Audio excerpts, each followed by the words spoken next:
झारखंड राज्य के सभी उद्योगपति, व्यवसायी और उद्यमी, मैं आज आपसे विशेष रूप से एक बहुत ही महत्वपूर्ण विषय पर बात करना चाहता हूँ। जब कभी झारखंड के औद्योगिक विकास की बात होती है तो टाटा समूह का नाम पहले आता है, क्योंकि टाटा समूह का करीब 35% उत्पादन जमशेदपुर और आसपास के क्षेत्र में लगी इकाइयों से होता है।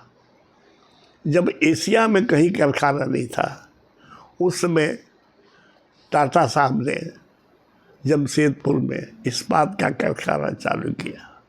ध्यान रहे कि 1903 में या उसके पहले उन्होंने बात सोची थी, उसमें टाटा साहब एक बड़े व्यवसायी हो चुके थे, उद्यमी थे, व्यवसायी थे, अब उद्यमी होना चाहते थे।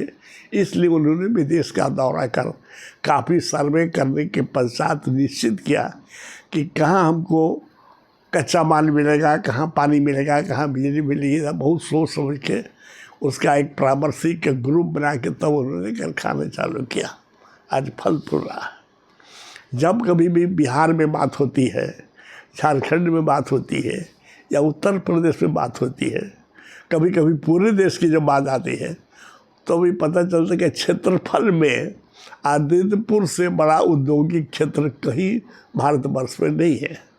चूँकि ये 53 स्क्वायर माइल करीब 34,000 एकड़ कंट्रोल एरिया है, बिहार सरकार ने डिक्लेयर किया। उसमें आपको कारखाना करने में कोई बहुत परेशानी नहीं है। ज़मीन परेशानी होती है, क्योंकि CNT एक्ट में है। गवर्नमेंट चाहे तो उसको बहुत सा पावर है, डीसी को। वो टेक्निकल डिफिकल्टी है, पॉलिटिकल विल की कमी हो सकती है, कुछ हो सकता है, उसमें हम नहीं दखल देना चाहते हैं। लेकिन अगर आदित्यपुर में इतने कारखाने अब तक बढ़े हैं, आज से कुछ सालों तक बढ़े हैं। मैं तो 72 से 82 तक आदित्यपुर डेवलपमेंट में एक छोटे से पद पर काम करता था, बहुत अहम भूमिका निभा रहा था। 10 वर्ष में सरकारी नौकर था, 10 वर्ष से ज़्यादा प्रतिनियुक्ति पर नहीं रह सकता था। इसलिए चाहे हम वहाँ के स्टाफ होते, चाहे वहाँ पर छोड़ देते, वहाँ पर छोड़ के हम वॉलंटरी रिटायरमेंट ले लिए तो हमको बेनिफिट है कि हर महीने हमको कुछ पेंशन मिलता है, तो हमको किसी के सामने हाथ फैलाने की जरूरत नहीं। इतना पेंशन मिलता है, अकेले बहुत अच्छी तरह से खा पी सकते हैं। शुरू से लेके आज तक कभी भी उद्योग विभाग में 26 वर्ष काम करने के पश्चात मेरी आदत हो गई है कि हम जब सोचते हैं तो समूह में सोचते हैं कि बिहार का या झारखंड का या कोल्हान प्रमंडल का या सरायकेला जिला का, आदित्यपुर का कैसे विकास होगा। आदित्यपुर का विकास हो जाएगा तो वहाँ के रहने वाले, वहाँ के उद्योगपतियों का ऑटोमेटिकली विकास होगा। विकास का मतलब कि एक आदमी खूब पैसा लगा के खूब कारखाना करता हुआ नहीं है। विकास में एरिया खुशहाल हो। तो जिस तरह की कल्पना यहाँ के उद्योगपति, जहाँ की सरकार ने सोचा था, वो परिस्थिति अभी नहीं है। खड़ा भी हुआ है इसलिए कि यहाँ पर टाटा समूह की जो कंपनियाँ, उन्हें बहुत मदद की है। मैंने देखा है टेल्को से मदद करते हुए, टिस्को से मदद करते हुए। VP रैंक अफसर आके ऑफिस में बैठा करते थे कि हमको कारखाना बताइए कहाँ जाएंगे।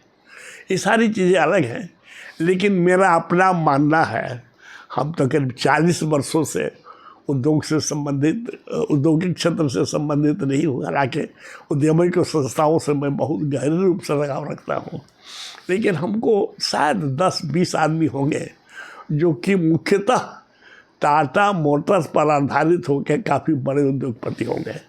ऑटोमोबाइल पर आधारित होकर बड़े हुए हैं। टाटा मोटर्स के अलावा हिंदुस्तान में, बाहर में और ऑटोमोबाइल कंपनी उसके लिए सामान बनाते हैं, लेकिन जो मात्र टाटा मोटर्स के लिए सामान बनाएगा, मात्र टिस्को के लिए सामान बनाएगा, उसकी एक लिमिट है ना। जब उसका एक्सपेंशन होगा तब आपको ऑर्डर मिलेगी, जब एक्सपेंशन नहीं होगा तो ऑर्डर नहीं मिलेगा। और पूंजी निवेश करना ये ज़रूरी नहीं है कि हमारे पास पैसा है तो हम यही निवेश करें। आजकल की फैसिलिटी GST होगा, कहीं भी कर सकता है। हालांकि जहाँ रहता है हर आदमी वहाँ प्रश्न देना चाहता है, लेकिन कुछ लोग जो अब बड़े हो गए हैं, उनका साहस है, उद्यमिता दिखाई है। मोरओवर टाटा मोटर्स के अतिरिक्त हिंदुस्तान या बाहर के बहुत विदेशी कंपनियों के लिए ऑटोमोबाइल सेक्टर का माल बनाते हैं। उनका होटल भी है, उनका दुकान भी है, उनका कुछ डिस्ट्रीब्यूटरशिप है, उनका हॉस्पिटल भी है। इस तरह के बहुत से कारोबार करने से एक काम होता है। हाँ, मैं व्यक्तिगत रूप से बहुत ही आश्वस्त हूँ कि टाटा स्टील में या उनके समूह वाली कंपनियों को जो आदमी है, जो वेंडर को सामान सप्लाई कर सकता है, वो बड़ा हो सकता है। इसलिए कि वेंडर व्यवसाय से है, क्विक टर्नओवर होता है और उसके अलावा बहुत सी चीज़ वो करता है। उसका दुकान भी है, राशन की दुकान भी है, पेट्रोल पंप भी है। वो आदमी बहुत पैसा कमा सकता है, उसके खर्चे भी कम हैं। उद्योगपति के खर्चे बहुत ज़्यादा हैं। हाँ, एक बात मैं दावे के साथ कह सकता हूँ कि छोटे मोटे उद्योग अगर अपने छोटा सा मकान में रहे, एक आजकल तो कार कमन हो गया, उस पर चढ़े, बाल बच्चों को थोड़ा सा पढ़ा लिखा के सेटल कर दे, उसके लिए टाटा समूह का योगदान यहाँ के उद्यमियों को, व्यवसायियों को, उत्पत्तियों को आगे बढ़ाने में बहुत बहुत बहुत है। हम तो बहुत ऐसे आदमी को जानते हैं, कभी उद्योगपति होता ही नहीं है। अब क्या है कि सरकार ने उसको उतना मदद नहीं दिया। टाटा समूह तो ऑर्डर दे देगा, कहाँ से पैसा आएगा, कहाँ से ट्रेनिंग होगी, क्या चीज़ बनाएगा, सब पहले अंधकार में था, अभी ठीक ठाक है, लोग चलता है। कल मैंने समाचार पत्र में पढ़ा, जानकारी मिली कि आदित्यपुर ऑटो क्लस्टर से आपको मानक संस्था जो है, पहले उसको BSS बोलते थे, उसने एक संधि किया, एक समझौता किया है और करीब 6-7 सामान सामग्रियों के उत्पादन का लाइसेंस सर्टिफिकेट हो देंगे। ये बहुत बड़ा कदम है। हम 72 से ही हम लोग उनके संपर्क में थे। बिहार गवर्नमेंट ने भी पहले क्वालिटी स्टैंडर्ड करके लागू किया था, लेकिन उधर ध्यान नहीं गया। अब चूँकि अंतर्राष्ट्रीय लेवल पर स्पर्धा है, कम पैसे में कितना आप सामान बना के लोगों को बेच सकते हैं, बाज़ार नहीं खोलना, अभी बाज़ार बांध है। उसमें अगर आदित्यपुर ऑटो क्लस्टर सेंटर को इन सामग्रियों को उत्पादन लाइसेंस मिला है तो बहुत बड़ी उपलब्धि है।